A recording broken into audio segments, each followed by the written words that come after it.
Hello, I'm Mike Cowan-Jones. You might already have seen some of our videos in the past. We're celebrating Occupational Therapy Week, which has been run with the Royal College of Occupational Therapists. And one of the things that the RC, the Royal College of Occupational Therapists, wants us to do is to publicise life hacks that we use that work for us. As well as being an occupational therapist, I'm also managing director of a company called Arms Rehab Limited. We do lots of health and social care training, but not just to the health and the social care sectors, but also to education and to parents and other carers as well. And I'm a dad. I'm a dad to children who are neurodiverse, and that very much influences the way that I deliver my training and so on. So I've been talking about a number of life hacks that I use. We've looked at everything from what I call the Mars bar approach to life. That's very much based on an advertising slogan used from the 1970s for advertising Mars bars. And their slogan was, "A Mars a day helps you work, rest and play." And as human beings, we need a balance between work, rest and play. Work doesn't have to be paid work. There's other things that can be our work role. It might be as a carer. It might be supporting others in other ways. Rest, clearly, we need to sleep and rest, but we need an element of play. We need something to relax by playing too. And then we started to look at blocking times out, both on a day-to-day basis, weekly basis, and throughout the year. And we talked about using diaries or electronic diaries, which are known, of course, as calendars these days, and how we did that. And then we started to consider the fact that actually there are stressors in life, and we explored the concept of the stress bucket and how to manage that with us and recognise it with other people too. So the final life hack that I wish to share with you right now is all about how we deal with life on a day-to-day basis. It's a very simple concept.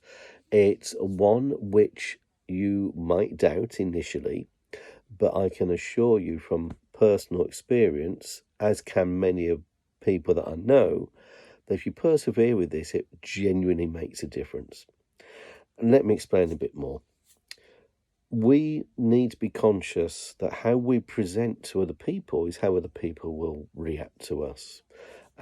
You'll probably know this yourself. If you see somebody who is shouting and is angry and is uptight, our initial response is we're a bit wary. We don't want to respond to that. And if we do get drawn into a response, quite often we will react in a similar way. We sort of raise our voice, we get more tense, we stand up, we try and take control that way. The person we're talking to will respond that same way, and it escalates up and up and up. We're not talking about de-escalation techniques here, but this does tap into it.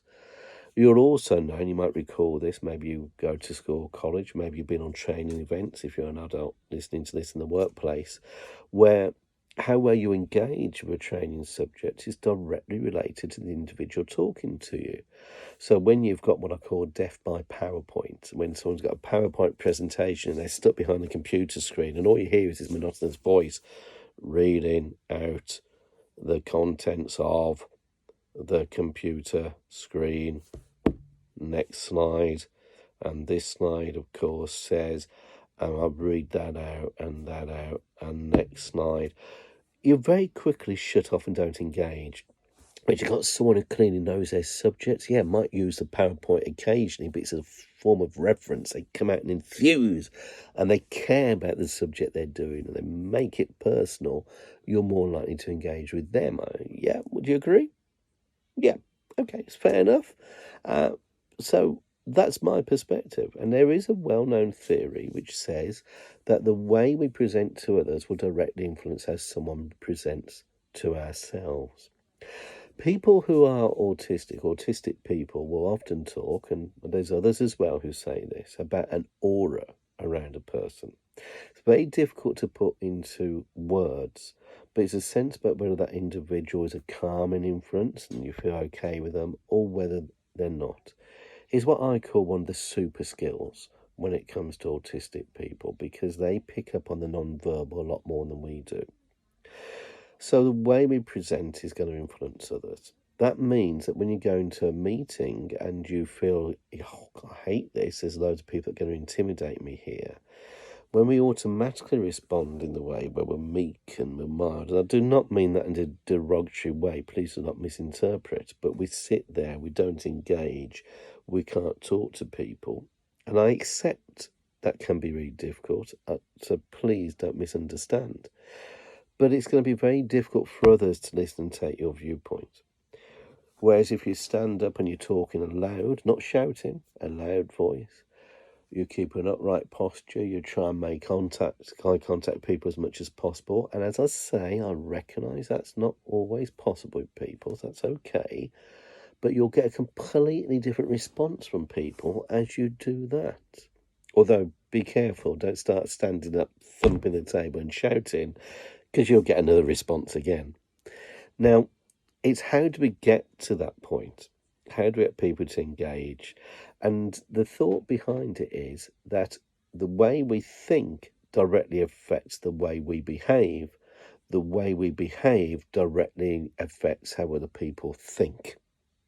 So if you start to think, I'm dreading this meeting, it's going to go wrong, it's going to go all pear-shaped, as we call it, and we start off with that rationale, it is highly likely to go that way. Whereas we start off by saying, actually, you know what? I know what I'm talking about here. This is about my life, about the person I'm caring for, about the person I am supporting, and I have every right to make these comments. That's going to be a different persona again. What's that? Oh, yeah, you're right.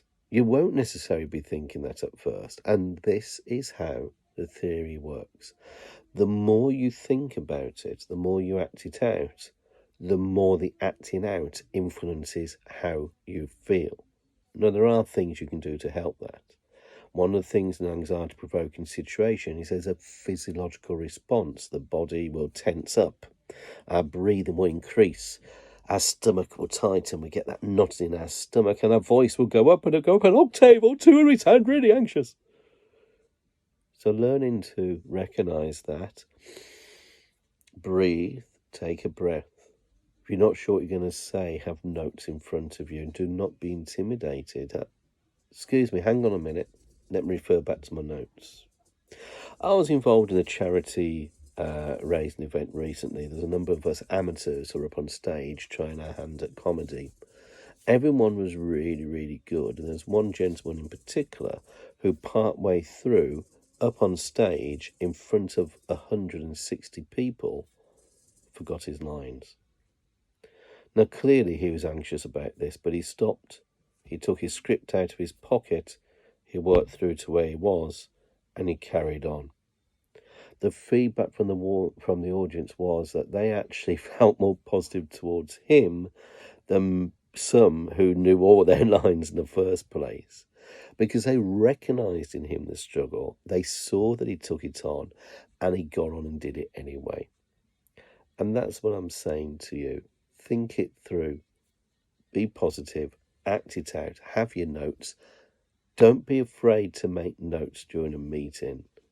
Don't be afraid to go to a meeting if you're going to maybe a consultation with a GP or talking with a health or social care professional, even talking to your manager or your head teacher or your Senko and saying, this is what I've prepared earlier. I need you to hear this and hear what I've got to say. Theory behind it, if you're interested, neurology. It's about neurodevelopmental pathways, and I could go on about that for a long time, but I'm sure there are other things you could be doing. So on that note, folks, I'd just like to say thank you so much. As I said earlier, it'd be a pleasure to see you at Disability Expo next year. And remember, Disability Expo isn't just about the convention. It's all the thinking behind it, because it's about putting the I into disability, because you matter, we matter, I matter. Good to see you. Keep in touch and catch you at Disability Expo. Take care.